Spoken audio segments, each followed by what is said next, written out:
Во наредната година во општините од Источниот плански регион ќе се работи на реконструкција на сината сала во Виница, уредување на спортско-рекреативниот центар Пониква, регулирање на каналите за наводнување во Зрновци и каскади на Зрновска река, партерно уредување на спортско-рекреативниот центар на Равна река во Пехчево, електрификација, оградување и туристичка сигнализација на локалитетот Баргала во општина Карбинци и поплочување на пристапна улица во автентичен стил во Штипско Новосело. Ова се проекти кои се финансираат преку Бирото за рамномерен регионален развој, а се избрани и дефинирани на првиот циклус форумски средби завршен во март. Новиот циклус форумски сесии започна денес и на него допрва треба да се дефинираат идните проекти. Целта е на денешниот ден, водени преку процесот на форуми на заедницата, да се идентификуваат приоритетни регионални области согласно програмата за развој на Источен плански регион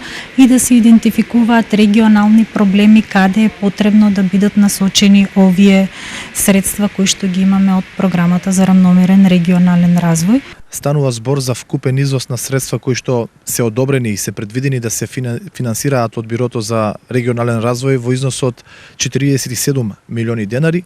преку кои што треба да се реализираат проекти кои што се од регионално значење и кои што треба да дадат вредност во овој регион.